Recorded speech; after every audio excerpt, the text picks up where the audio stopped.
Hello aspirants, welcome to UPSC made simple channel.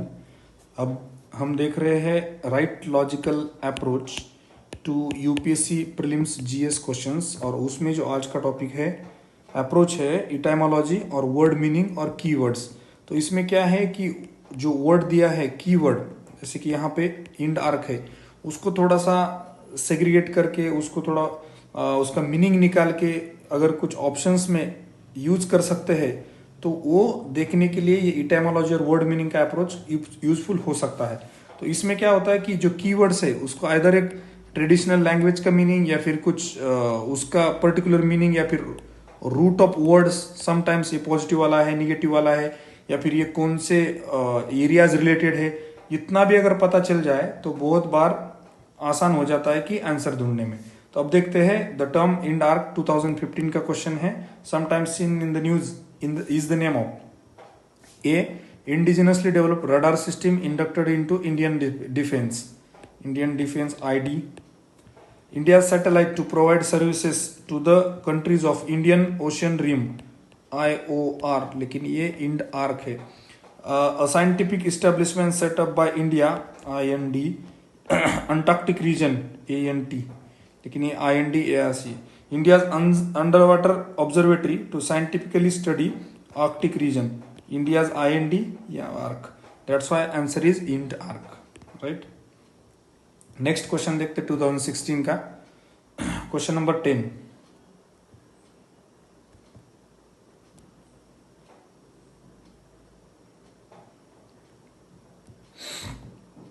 काफी difficult question था क्योंकि ये हिस्ट्री का क्वेश्चन है। Which of the following books of ancient India has the love story of a son of a founder of Shunga dynasty? अब अगर love story आएगी तो आदमी खुद से ही लव नहीं कर सकता, उसके साथ कोई दूसरा होगा, राइट? तो दूसरा होगा मतलब यहाँ पे दो लोग होंगे, राइट? To people. तो अब ऑप्शन देखते हैं। ये वाला स्वप्न वसाव दत्त, स्वप्न वसाव Dutt.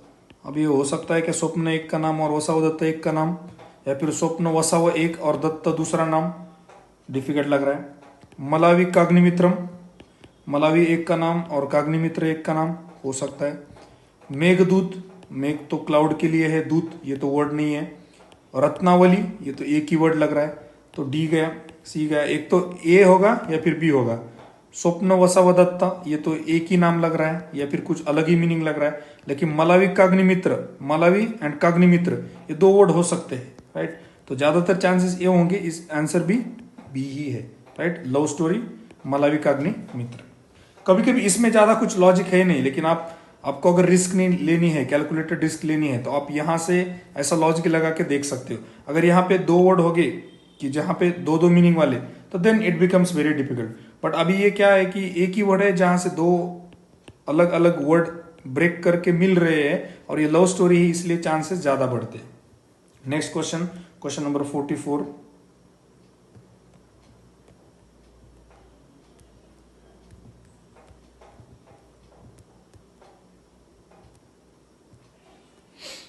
Question is what is oblique or unique about Kharai camel,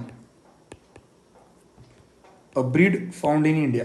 अब खराई कैमल जो वर्ड है, खराई का मतलब क्या होता है? खाड़ी, खाड़ी, और ड को अनाड़ी को अनरी बोलते हैं, राइट? तो खड़ाई, खराई का मतलब होता है खड़ाई, खाड़ी। महाराष्ट्र में खाड़ी बोलते हैं, ठाणेची खाड़ी, ठाणे क्रिक, क्रिक मल्टर सॉल्ट वाटर, मतलब ओशन का जो वाटर होता है उसको बोलते हैं खारा। खारा में मतलब in Marathi it is salty, right? तो खाड़ी, खराई कैमल, तो इसको दूसरी लैंग्वेज में बोल सकते हैं खाड़ी को, सॉल्टी को खाड़ी, लेकिन पता नहीं। लेकिन महाराष्ट्र में तो खाड़ी जो होती है तो वो क्रिक होती है। क्रिक मतलब समुंदर, जहां से रिवर को मिलता है वहां पे उसको क्रिक बोलते हैं। तो ये खड़ाई कैमल मतलब ये हो सकता है कि समुंदर वाला कुछ कैमल हो। हिंदी में एक बार इसका देख लेते हैं क्या है, दिया है 44। खारा, खाराई ऊंट, यहाँ पे भी सेम दिया है, यहाँ पे कुछ मीनिंग नहीं मिल रहा है। यहाँ पे देखते हैं Kharai camel. First statement, it is capable of swimming up to 3 kilometer in sea water, sea water, salty water, Kharai camel हो सकता है। It survives by grazing on mangroves, अब ये सी वाटर के पास जा रहा है और मैंग्रोव्स भी तो ओशन के पास ही होते हैं, तो यहाँ पे ये भी पॉसिबल हो सकता है। It lives in the wild and can not be domesticated.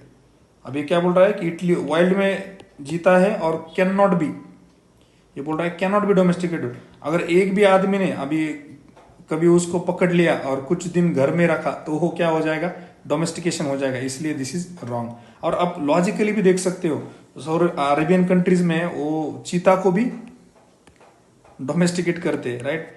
और इंडिया में इलीगली बहुत लोग डोमेस्टिकेट करते हैं बहुत से एनिमल्स को, राइट। तो ये लॉजिकली करेक्ट नहीं है, क्या नॉट डोमेस्टिकेटेड, हो सकता है डोमेस्टिकेट, उसमें क्या है, राइट। तो इसलिए अगर 3 को निकाल दोगे तो आपके पास बचेगा सिर्फ एक ऑप्शन, 1 and 2 ओनली, राइट। और जो हमने देखा था खड़ाई कैमल, तो सी वाटर है, और बाय ग्रेजिंग ऑन मैंग्रोव्स ये भी हो सकता है, राइट। इसमें यहाँ कुछ फैक्ट नहीं है, ओपन एंडेड जनरल स्टेटमेंट लग रहे हैं, तो यहाँ पे 2 भी स्टेटमेंट करेक्ट है। Next question 60।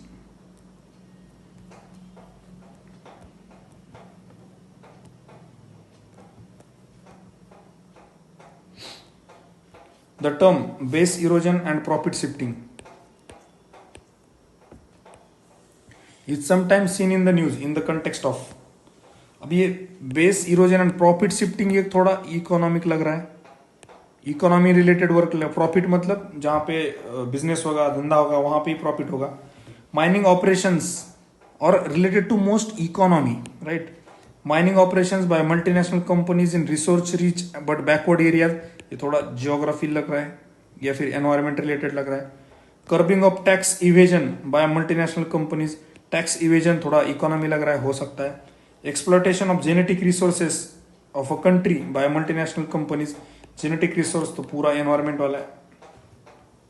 Then lack of consideration of environmental costs in the planning and implementation of development projects, again environmental cost की बात कर रहा है, लेकिन ये डेवलपमेंट प्रोजेक्ट में तो ये भी इकोनॉमी रिलेटेड हो सकता है, राइट। तो हमारे पास ऑप्शन बचे अभी बी एंड डी। अगर आप ध्यान से देखोगे तो base erosion and profit shifting, erosion वाला जो है और प्रॉफिट शिफ्ट हो रहा है, मतलब क्या है कि कोई तो भी कुछ तो भी गलत कर रहा है या फिर चेंज कर रहा है, तो इसलिए टैक्स इवेजन जो वर्ड है it is more appropriate for this base erosion and profit shifting, that's why answer is B. Next question 62। What is oblique are the purpose or purposes of District Mineral Foundation in India? Promoting mineral exploration activities in mineral rich districts हो सकता है। Protecting the interest of persons affected by mining operations, interest protect कर रहा है। और अब देखोगे कौन सा भी फाउंडेशन जो है, नाज फाउंडेशन हमने देखा है, राइट। फाउंडेशन है मतलब कुछ तो भी अच्छा काम करता है, पॉजिटिव वाला है, वेलफेयरिस्टिक है, तो protecting the interest of persons affected definitely हो सकता है। तो हमको 2 चाहिए ही चाहिए, मतलब ये ऑप्शन गया। Then authorising the state governments to issue licences for mineral exploration. अब ये क्या बात कर रहा है, ऑथोराइजिंग स्टेट गवर्नमेंट्स, कोई फाउंडेशन है और वो ऑथोराइज कर रहा है स्टेट गवर्नमेंट्स को to issue licences for mineral exploration, ये कुछ बात हजम नहीं हो रही है, राइट। फाउंडेशन है और ये हो नहीं सकता, इसलिए 3 गया, 3 गया, you are left to 2 only एंड 1 and 2 ओनली। अब 1 and 2 में क्या देखेंगे हम कि फाउंडेशन है कोई मिनरल फाउंडेशन, अगर वो वेलफेयरिस्टिक काम करने वाला है तो वो प्रमोट नहीं करेगा मिनरल एक्सप्लोरेशन को। मिनरल एक्सप्लोरेशन प्रमोट करने के लिए आइदर मोस्टली गवर्नमेंट कोई होगा या फिर प्राइवेट बिजनेस पार्टनर्स होंगे जो मिनरल एक्सप्लोरेशन को प्रमोट करेंगे। ज्यादातर फाउंडेशन प्रोटेक्ट करने की कोशिश करेंगे, एनवायरमेंट को प्रोटेक्ट करेंगे या फिर protecting the interest of persons affected by mining करेंगे, that's why answer is B only, right. यहाँ पे ज्यादा कुछ ऐसा नहीं है कि ये फंडा है, ऐसा कुछ नहीं है, थोड़ा लॉजिकली देख सके तो आंसर के पास पहुंच सकते हैं, लेकिन 100% श्योर नहीं कि यही आंसर हो सकता है। Question number 88 from same 2016।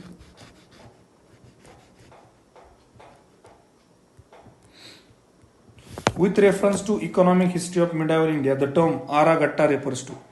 अब आरा गट्टा जो वर्ड है, एक पहला वर्ड है आरा और दूसरा है गट्टा। अब आरा जो होता है मराठी में, मुझे पता नहीं संस्कृत में क्या बोलते हैं, लेकिन मराठी में आरा बोलते जो व्हील होता है, और व्हील के जो sorry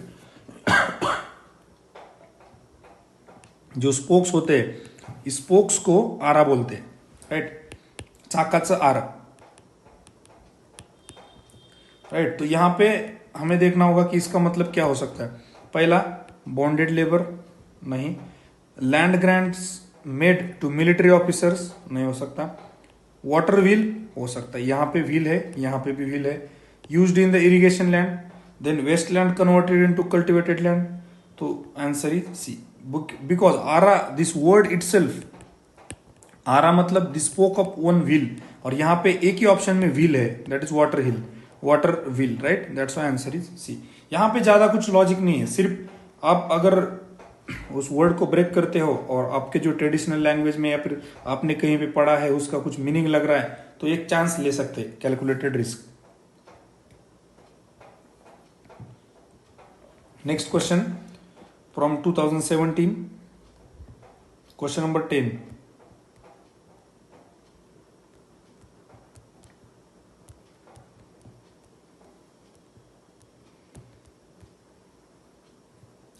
Question number 10, 2017.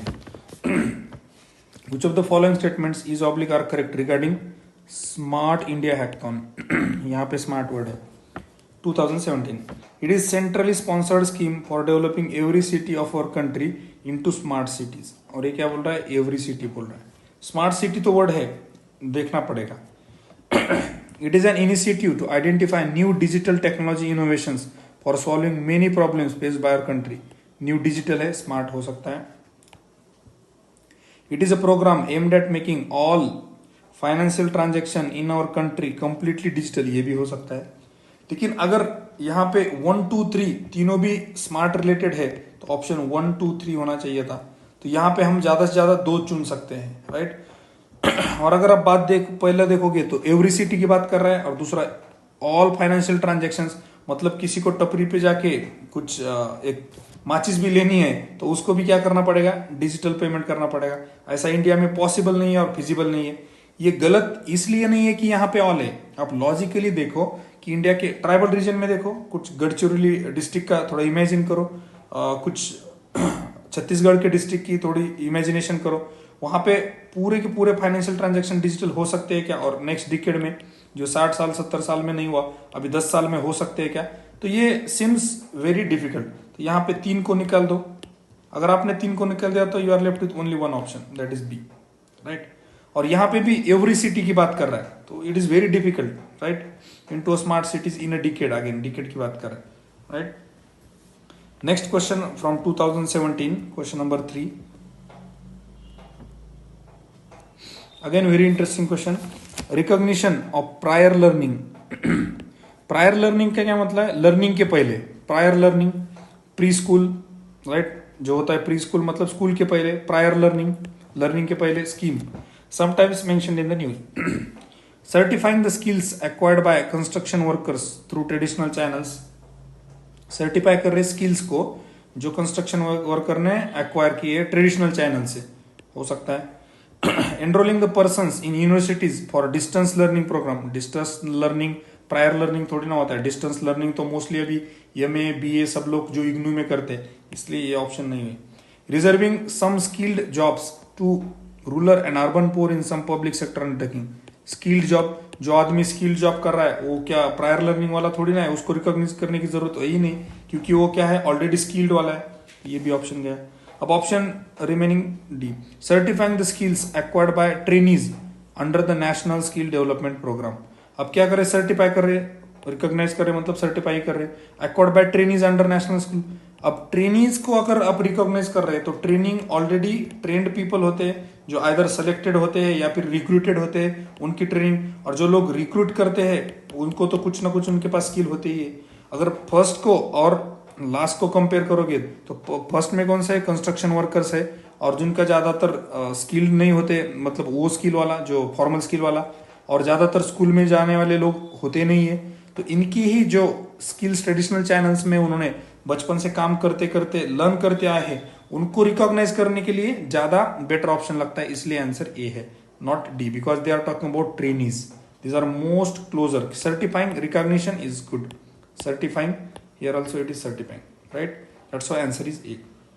Next question, question number 56.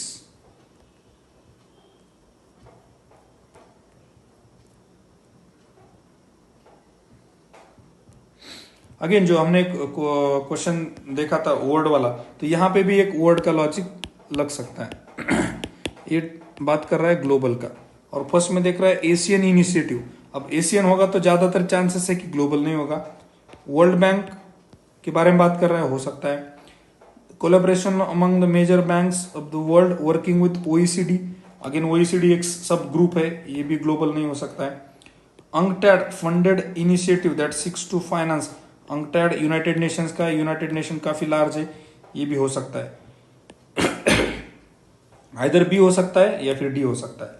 अब बी के बारे में पढ़ते हैं। World Bank collaboration that facilitates the preparation and structuring of complex infrastructure PPP to enable mobilisation of private sector and institutional investor capital. ये थोड़ा facility है और फंड के बारे में बात कर रहे हैं। नेक्स्ट लास्ट वाला, UNCTAD funded initiative that seeks to finance and facilitate infrastructure development. अगर UNCTAD का मीनिंग देखेंगे तो वहां पे ट्रेड है। जो लोग ज्यादा, जो ऑर्गेनाइजेशन ट्रेड में ज्यादा डील करते हैं वो ज्यादातर फंडिंग करने के चांसेस काफी कम है। और वर्ल्ड बैंक का देखोगे तो उसका काम ही फंडिंग करना है, right. That's why answer is more towards B, और सही आंसर यूपीसी ने दिया है B, right. Next question, question number 72। Sorry, ये तो काफी इजी क्वेश्चन था, हर एक ने सॉल्व किया होगा, फिर भी देखते हैं। Soil health card scheme, first expanding cultivable area under irrigation, soil health card, soil है, इरिगेशन हो सकता है। enabling the banks to assess the quantum of loans to be granted to farmers on the basis of soil quality, this is called as typical decorative statement। बना बनाया option है ये, क्या है? It is related to loans, it is more related to economy and not agriculture, and soil health card is regarding mostly agriculture and soil, that's why second is wrong. If you remove second you are left with only one option, that is 3। Checking the overuse of fertilizers in farmlands, right? That is the main aim or purpose of soil health card scheme, right? That's why answer is B. Next question 80 80।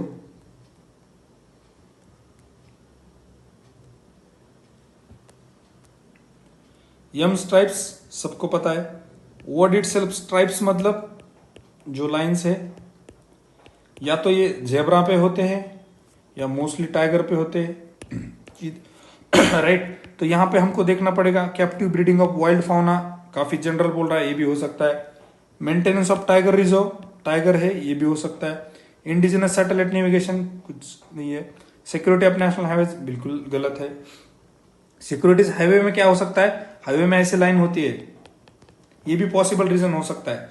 लेकिन यम stripes की अगर बात करेंगे तो stripes में T भी आता है, राइट, और टी मोस्टली टुवर्ड्स टाइगर है, इसलिए आंसर इज बी।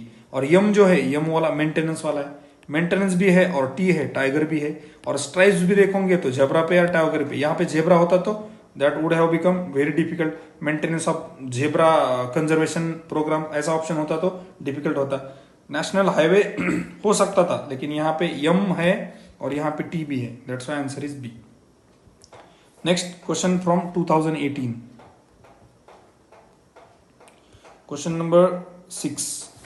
अब हमने देखा है कि कहां पे यूज होता है, लेकिन कभी कभी क्या होता है कि वो यूज नहीं होता और मिस नॉर्मल होता है, आपके गलत होने के चांसेस भी होती है। इसलिए मैंने पहले ही स्टार्ट में ही ऑलमोस्ट हर एक वीडियो में बताया है कि initially you should look for your knowledge, your understanding, your conceptual clarity, whatever you have read, and then if you are not able to reach out to the answer with this, तब जाके आपको देखना है कि कौन सा approach ज्यादा useful हो सकता है, right. Which of the following best describe merchant discount rate. अभी यहाँ पे वर्ड है डिस्काउंट, डिस्काउंट का मतलब किसी को सूट देना। तो अगर इस लॉजिक से इस क्वेश्चन को सॉल्व करने जाओगे तो ये 100% गलत हो जाएगा। तो बहुत बार क्या होता है कि ये वर्ड मिसनॉमर होते हैं, और मोस्टली वो जो होते हैं वो इकोनॉमी में होते हैं। तो इसीलिए इकोनॉमी में कंसेप्चुअल क्लैरिटी काफी इंपॉर्टेंट है, राइट। तो इसका जो आंसर है वो है C. It is not an discount but it is an charge by an merchant by a bank for accepting payments, right. Next question देखते हैं, क्वेश्चन नंबर 30।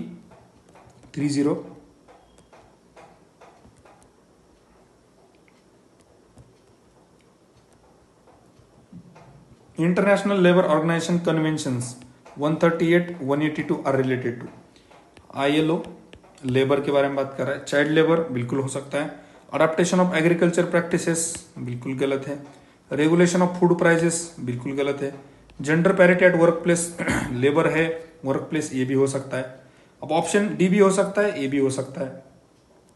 लेकिन अगर आप ठीक से देखोगे तो gender parity at workplace ये काफी बड़ा वाला ड्रीम है। Immediately most of the developing countries and least developed countries are suffering from child labour. तो अभी जो करंट सिचुएशन है वहां पे child labour is more relevant, that's why you can go for child labour by ILO। ये कब हो सकता है? 21 2110 से आगे people will fight for this gender parity और after 250, but right now we are fighting for child labour. अभी जो हॉट टॉपिक है वो चाइल्ड लेबर का है, इसलिए ज्यादातर चांसेस इसके ये हो सकते हैं। ये डी भी हो सकता है, ए भी हो सकता है, right. Next question, question number 35।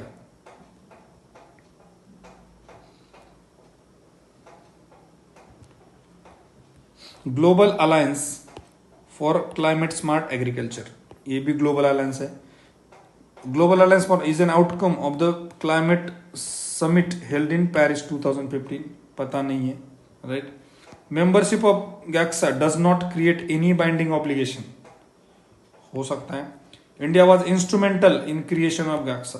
अब यहां पे एक लॉजिक आपने ध्यान में रखना है, अगर इंडिया किसी इसमें इंस्ट्रूमेंटल है और अभी के गवर्नमेंट की अगर बात करें तो आपको पता नहीं होगा, ऐसा होगा ही नहीं। मोस्ट ऑफ द टाइम अगर इंडिया जो है ये सोलर अलायंस में है तो इंडिया सबको पता है कि सोलर अलायंस उसका हेडक्वार्टर कहाँ है, गुड़गांव में है। सोलर अलायंस के बारे में सबको सब पता है क्योंकि इंडिया वहां पे इंस्ट्रूमेंटल है। तो अगर ये global alliance for climate smart agriculture में इंडिया अगर इंस्ट्रूमेंटल होता तो सबको पता होता, इसलिए ऑप्शन गलत होने के चांसेस ज्यादा है। आप अगर 3 को निकाल दोगे तो you are left with only B, 2 only. दूसरा लॉजिक ये है कि ये अलायंस है, ये कोई प्रोटोकॉल नहीं है। अगर प्रोटोकॉल होता तो क्या होता, मोस्टली वो बाइंडिंग होते हैं, लेकिन अलायंस में बाइंडिंग ऑब्लिगेशन होने के चांसेस काफी कम होते, इसलिए ये स्टेटमेंट सही होने के ज्यादा चांसेस है। यहां पे किसी ने अगर नॉट देख के इसको गलत कर दिया और उसी को गलत करने के लिए यूपीसी ने ये क्वेश्चन बनाया है कि बहुत सारे लोग ऑल और नन में खेलते हैं, वो फंडा यूज करते हैं। तो अगर इस लॉजिक से जाओगे तो पहले आप 2 को निकाल दोगे और 1 and 3 करोगे और both the statements are wrong, right. तो इसीलिए ऐसे बायस होके एग्जाम में कुछ फंडे ट्रिक्स लगा के मत जाओ, थोड़ा लॉजिकल अप्रोच रखो। आपको ये चीज एक्सेप्ट हो रही या नहीं हो रही है, आपको जस्टिफाई करते आ रही या नहीं आ रही, आप सब्सटेंशिएट कर पाओगे या नहीं पाओगे। अगर आपको लग रहा है कि ये सही हो सकता है तो मोस्ट ऑफ द टाइम वो सही होता है। मेंबरशिप लॉजिकली बोल रहा हूं मैं, इंट्यूशन से नहीं। तो membership of GACSA does not create any binding, this is alliance and mostly alliance are not binding, mostly protocols are binding, that's why second is correct. Next question, question number 49।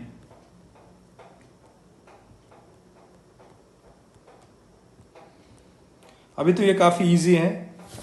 Human capital formation, human capital की बात करेंगे तो human capital में आएगा education, आएगा health sector, आएगा, right. तो ये होगा human capital formation as a concept. मगर समझो for example I have become a doctor, now I was a human, now I have become a human capital, right. तो ये होता है ह्यूमन कैपिटल।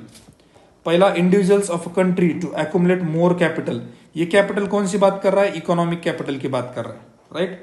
तो इसलिए इकोनॉमिक कैपिटल की अगर ये बात कर रहा है तो ये गलत है। Increasing the knowledge, skill levels and capacities of the people की बात कर रहा है, सही है। Accumulation of tangible wealth, tangible wealth का मतलब क्या होता है कि जो रख सकते हैं, देख सकते हैं, जिसको छू सकते हैं, तो वो भी क्या होगा, इकोनॉमिक रिलेटेड हो गया, ये भी गलत हो गया। एक्यूमुलेशन ऑफ इनटेंजिबल वेल्थ मतलब वही नॉलेज, जिसका नॉलेज ज्यादा है उसके पास वेल्थ ज्यादा है, राइट। तो ये भी सही हो सकता है, that's why answer is 2 and 4, answer is C, right. यहाँ पे वर्ड ह्यूमन कैपिटल का ही क्लू है। और अब रीडिंग कॉम्प्रिहेंशन में हमने देखा 2 क्वेश्चन ऐसे थे, एक 2020 में भी क्वेश्चन था, वहां पे सोशल सेक्टर की बात की थी और एजुकेशन और हेल्थ एक ऑप्शन पैसेज में जो कीवर्ड यूज किया था वहां से सोशल सेक्टर ऑप्शन आपको मिलता था। अदरवाइज वो रीडिंग कॉम्प्रिहेंशन का काफी डिफिकल्ट क्वेश्चन था। इसलिए जो वर्ड दिया होता है कीवर्ड उसको ध्यान से पढ़िए और उसको एक एक ऑप्शन को अप्लाई करने की कोशिश कीजिएगा। ऑलमोस्ट जहां पे भी आपको डिफिकल्ट लगेगी डेफिनेटली ये हेल्पफुल होगा। Next question, question number 66।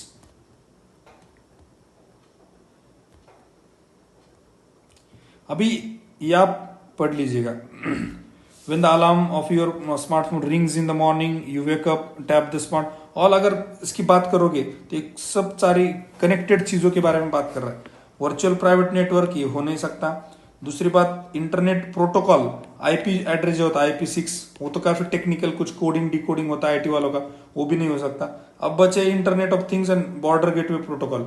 अगर प्रोटोकॉल की बात करोगे इन जनरल, थोड़ी भी अंडरस्टैंडिंग आपको दी। प्रोटोकॉल क्या होता है कि समझ गवर्नर आ रहा है या प्रेसिडेंट आ रहा है तो हम क्या करते हैं कि ये प्रोटोकॉल है, आपको यहाँ रुकना पड़ेगा, ये करना पड़ेगा, वो करना पड़ेगा, वो सारी चीजों में आता है प्रोटोकॉल। अगर आप इंटरनेट ऑफ थिंग्स वर्ड को ध्यान से देखोगे तो उसमें काफी थिंग्स है और इंटरनेट से कनेक्टेड हो सकता है। तो यहाँ पे ये सब अगर बात करेंगे आप, अगर इंटरनेट से कनेक्टेड हो, एक चीज दूसरी चीज से कनेक्टेड है, तीसरी से लाइट फैन ऑफ कर रहा है, ये कर रहा है, ऑटोमेटिकली स्विच ऑफ हो रहा है, कार ऑन कर रहा है, तो ये सब क्या है, सारी थिंग्स के बारे में बात करें। That's why logically answer is B. और ये काफी इजी क्वेश्चन था, ऑलमोस्ट हर एक का करेक्ट आया था। नेक्स्ट क्वेश्चन देखते हैं 68।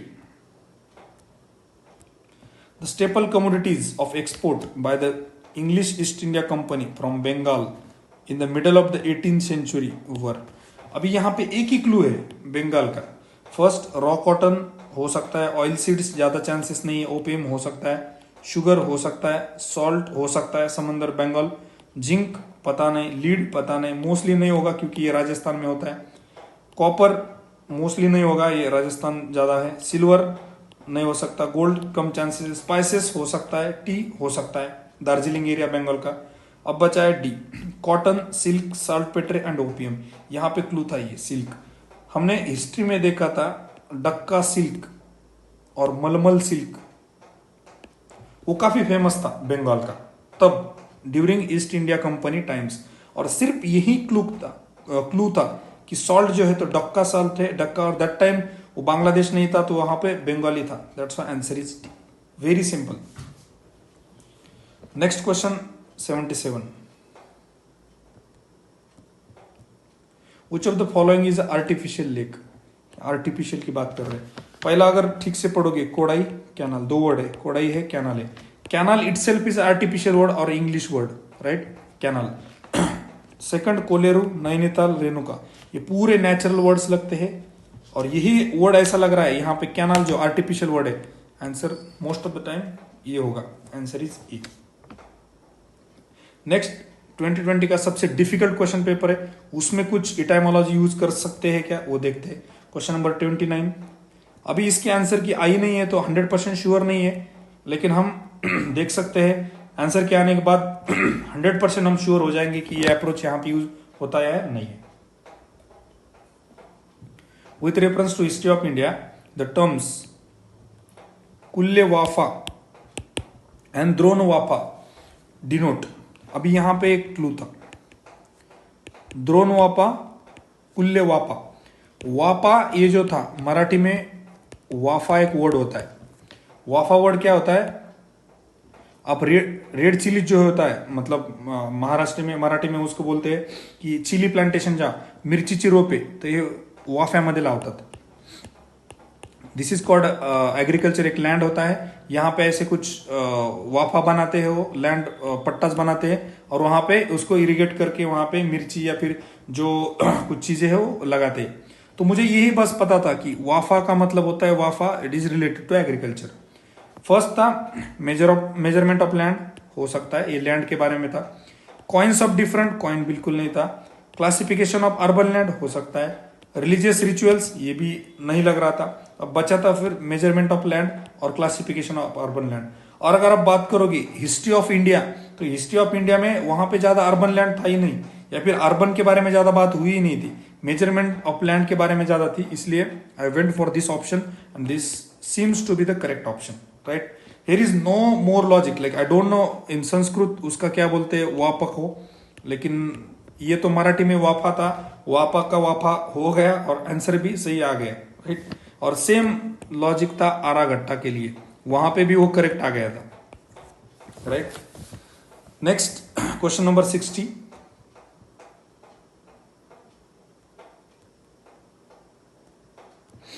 In India, under cyber insurance for individuals, which of the following benefits are generally covered in addition to payment for the loss of funds and other benefits? This is talking about cyber insurance. Cyber insurance, cyber मतलब cyber space, जो internet वगैरह वो चीजें होती है. Cost of restoration of computer system in case of malware, online ही attack करता है, हो सकता है. Cost of new computer if some miscreants wilfully damages it if proved so. अभी क्या बोल रहा है, मिसक्रिएंट्स विलफुली डैमेजेस, ये जो है तो वो फिजिकल डैमेज है. और साइबर इंश्योरेंस की बात कर रही है, वो नॉर्मल इंश्योरेंस की बात नहीं कर रहा है, तो ये चांसेस गलत होने के ज्यादा है. Cost of hiring a specialised consultant to minimise the loss in case of cyber extortion, ये भी ऑनलाइन ही होता है, हो सकता है. Cost of defence in the court of law if any third party files a suit, ये भी क्या हो रहा है, लॉ का ही चल रहा है. मतलब क्या है कि आपको इसके बारे में कुछ ये करना है, फाइल करना है, तो वो फीस दे सकता है. अब ये थोड़ा ऑड लग रहा है राइट. और यहाँ पे 1 2 3 4 भी ऑप्शन है, तो यहाँ पे ट्रैप हो सकता है कि कोई लोगों को लग सकता है कि ये डैमेज ये भी कवर होना चाहिए साइबर इंश्योरेंस में. अगर हम ठीक से देखेंगे तो हमको ये सेकंड वाला ऑप्शन निकालना पड़ेगा, क्योंकि फिजिकल डैमेज के बारे में बात कर रहा है, ना कि ऑनलाइन और कुछ मालवेयर रिलेटेड या फिर कुछ साइबर एक्सटॉर्शन के बारे में. इसलिए सेकंड इज रॉन्ग. अगर आप सेकंड को निकाल देते हो तो आपके पास सिर्फ एक ही ऑप्शन बचता है, बी. तो आपको इसके बारे में सोचने की जरूरत ही नहीं है, कॉस्ट ऑफ डिफेंस में होगा या नहीं होगा. That's why answer is B, right. This is how you can use etymology or keywords and its meaning. Next question 71.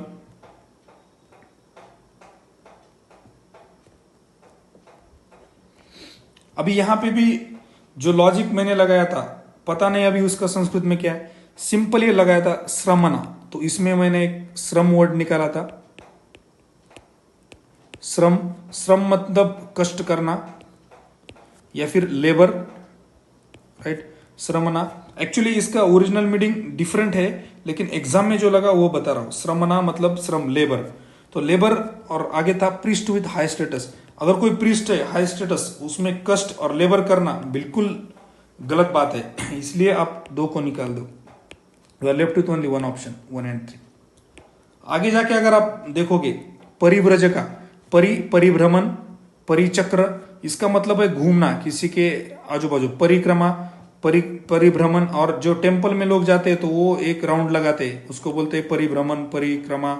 तो रिनंशिएंट एंड वंडरर, मतलब ये वंडर यहाँ वहां घूमने वाला, तो ये घूमने वाला हो सकता है, चांसेस है. उपासक, उपासक का मतलब वही होता है जो किसी को फॉलो करता है. उपासक मतलब किसी धर्म का होता है, पंथ का होता है, तो ये भी ले फॉलोअर ऑफ बुद्धिज्म, ये भी हो सकता है. तो इसलिए आंसर 1 and 3 होने के चांसेस ज्यादा थे, इसलिए I went for this B, right. Next question 74th.